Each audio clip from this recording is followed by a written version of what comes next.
샬롬. 오늘 THC 하가 29번째 말씀입니다. 오늘 하가 말씀은 예레미야 애가 3장 22절에서 23절 말씀입니다. 두 번에 걸쳐 이 말씀 따라 읽겠습니다. 여호와의 자비와 긍휼이 무궁하심으로 우리가 진멸되지 아니함이니이다. 이것이 아침마다 새로우니 주의 성실이 크도소이다. 예레미야 애가 3장 22절에서 23절 말씀. 여호와의 자비와 긍휼이 무궁하심으로 우리가 진멸되지 아니함이니이다. 이것이 아침마다 새로우니 주의 성실이 크도소이다. 예레미야 애가 3장 22절에서 23절 말씀. 여러분 반갑습니다. 오늘 아침은 우리 하나님의 성실하심을 노래한 예레미야의 찬양에 대해서 이 말씀을 우리 마음에 새겼으면 좋겠습니다. 여러분, 이 성실이라는 단어, 여러분 성실이라고 하면 어떤 단어, 어떤 이미지가 먼저 떠오릅니까? 당신은 성실하십니다. 그렇게 사람들이 이야기할 수 있잖아요. 그러면 어떤 그게 의미입니까? 변덕스럽지 않고 꾸준하고 한번 마음을 먹었던 일을 끝까지 해내는 그러한 이미지, 그러한 성품을 가진 사람이 성실하다 이렇게 이야기하지 않습니까? 그렇죠?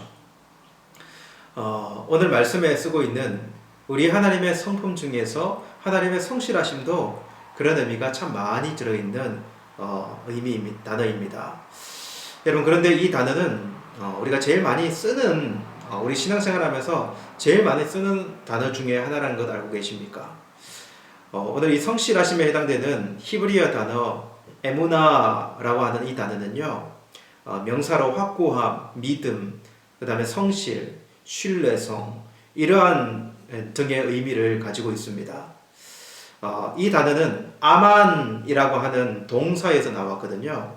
동사적 의미가 지속하다, 지탱하다, 확고해지다, 성실하다, 이런 의미예요. 근데 이 아만이라고 하는 동사가 부사형으로 바뀌면 아멘 이렇게 됩니다. 그래서 이게 부사니까 진실로, 성실함으로 이렇게 된다고요.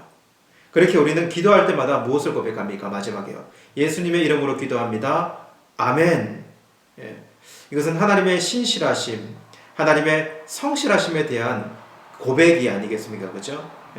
진실로 하나님의 그 성실하심이 이루어지기를 원합니다.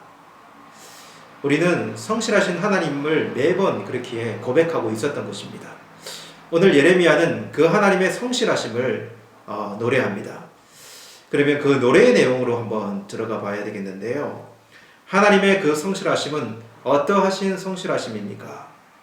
오늘 말씀해 보면 여호와의 자비와 긍휼이 무궁하심으로 이렇게 기록하고 있습니다. 여호와의 자비와 긍휼 이렇게 기록되고 있다는 거죠. 여러분, 자비라고 하는 것은 우리가 주일 말씀에도 살펴봤지만 헤세드라고 하는 단어예요. 그래서 이 단어는 사랑의 마음이 많이 담겨있는 그런 의미입니다.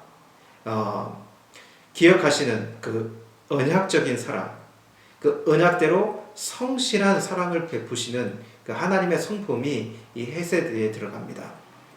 그리고 긍휼이라고 하는 이 단어 라함은 불쌍히 여기는 마음을 이야기합니다. 이것은 아버지가 자식들이 만약에 공경에 처하면요, 자식이기 때문에 그 불쌍한 마음, 그래서 불쌍히 여겨서 어떻게든 도와주려고 애쓰는 마음이 아버지에게 있지 않습니까? 그처럼 하나님은 그의 백성이 공경에 빠진 자식처럼 불쌍히 여기고 그리고 안쓰럽게 여기는 그런 마음을 가지신 하나님의 성품을 이 라함, 긍휼은 이야기한다는 거죠. 그래서 별로 잘한 것도 없는데 그들을 불쌍히 여겨서 그들에게 무조건적인 은혜를 성실히 베풀어 주시는 하나님의 성품을 우리는 생각해 볼 수 있습니다. 여러분, 예레미야는 하나님의 이 자비와 긍휼이 사실은 그쳐버렸는 줄 알았습니다. 왜냐하면 여호와의 무서운 진노의 심판 아래 유다와 예루살렘은 아주 비극적으로 멸망당하게 되었다고 보았기 때문에 그렇습니다.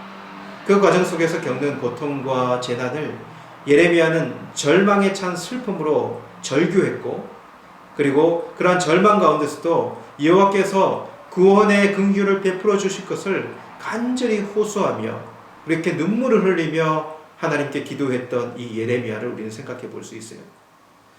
여러분, 그러나 그러한 모든 것들을 다시 한번 돌이켜 생각해 보니까 예레미야 안에 소망이 완전히 끊어진 것이 아니라는 사실을 알게 되었어요. 그러니까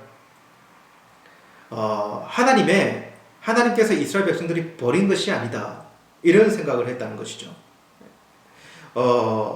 재난과 고난 가운데서도 자신과 유다 백성들을 완전히 진멸되지 않았을 뿐만 아니라 진멸시키지 않으시는 하나님에 대해서 예레미야는 보게 되었습니다. 그리고 무엇보다도 이것이 여호와의 인자와 긍휼이 무궁하심으로 가능한 일이었다는 사실을 우리 예레미야는 깨닫게 되었어요.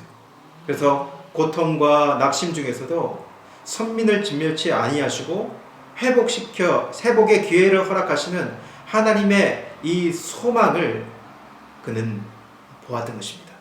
그렇게 그는 아침마다 늘 새롭게 이것을 고백할 수 있었습니다.